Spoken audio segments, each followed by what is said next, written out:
चौकी बनके मेरी तैयार है। कैसी लगी आपको मुझे जरूर बताइएगा कमेंट में। और ये विश्वास जो कि मैंने सिल में पिसा हुआ है, नहीं होता है सिल का पिसा हुआ, नहीं होता है। यदि आपको पसंद आएगी तो मुझे बताइएगा कमेंट में, लाइक कीजिएगा, सब्सक्राइब कीजिएगा। हेलो एवरीवन, आप कैसे हैं? आप स्वस्थ होंगे, मस्त होंगे।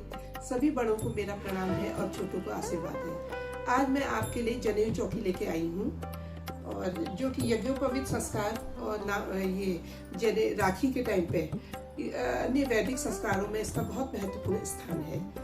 यज्ञोपवीत संस्कार में ये चौकी बनाई जाती है, और राखी बंधन के दिन भी, रक्षाबंधन के दिन भी जनेऊ बनाई जाती है, क्योंकि यहाँ पे पूजा स्थल पर सभी देवता आते हैं, सभी देवताओं का आह्वान किया जाता है, और इष्टों का आह्वान, और सारे देवता ही उसमें आ जाते हैं, सभी का आह्वान। तो जनेऊ चौकी ये 15 बिंदुओं से मैं बना रही हूँ, जो कि आधी अधूरी तो मैंने बना दी है, क्योंकि इसमें टाइम लगता है फ्रेंड्स।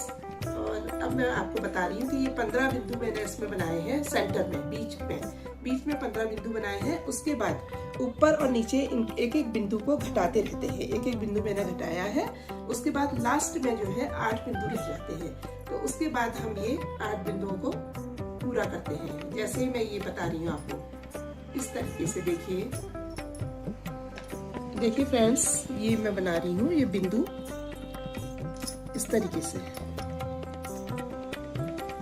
तो ये जनेऊ में, जनेऊ चौकी का बहुत महत्वपूर्ण स्थान है। राखी रक्षाबंधन के दिन जो बनाई जाती है, जिसमें कि हमारे पुरुष वर्ग बैठ के पूजा करते हैं और यहीं पे राखी बांटते हैं, और सारे कार्यक्रम यहीं पर होते हैं।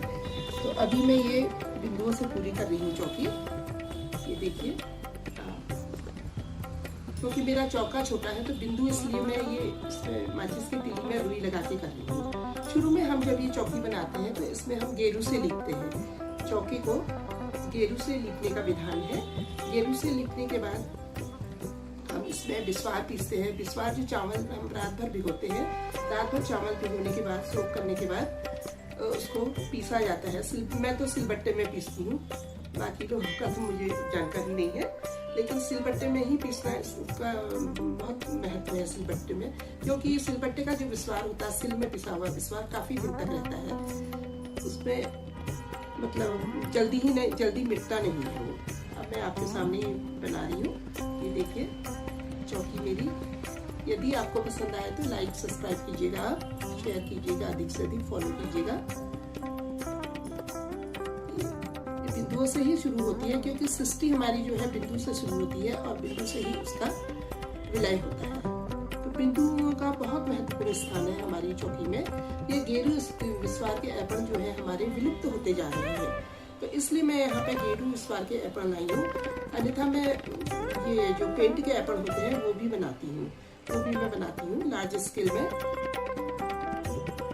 देखिए, ये बिंदु से ही मैं कर रही हूँ। बाकी मैंने ये बिंदुओं को मिलाया है, तो लास्ट में 8 बिंदु रह गए थे, उनको भी मिलाया है। तो एपण जो है बहुत महत्वपूर्ण है हमारी कुमाऊनी संस्कृति में। हर पूजा स्थान में, पूजा घर में ये एपण बनाए जाते हैं, तेली बनाई जाती है, चौकियाँ लिखी जाती है। कोई भी शुभ काम हमारे घर में होता है, उसमें भी हम ये सर्वप्रथम एपण ही देते हैं। एपण से ही हमारे कार्यक्रम की शुरुआत होती है। फ्रेंड्स, यदि आपको पसंद आए होंगे मेरे एपण, तो मुझे लाइक और सब्सक्राइब कीजिएगा, और कमेंट बॉक्स में भी मुझे। ये अनामिका उंगली से ही बनाए जाते हैं। ये एपण जो होते हैं अनामिका उंगली से बनाए जाते हैं।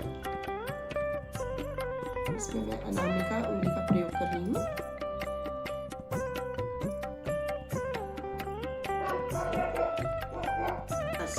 मैं वहाँ पे गई हुई थी, इसलिए मुझे माफ कीजिएगा आप, सॉरी।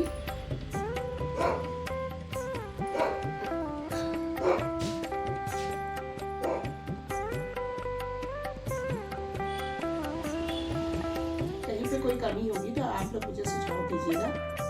मुझे अच्छा लगेगा कि आपने मुझे कुछ सुझाव दिए हैं। मेरे को जितना भी आता है मैं आपको ये शेयर करूँगी।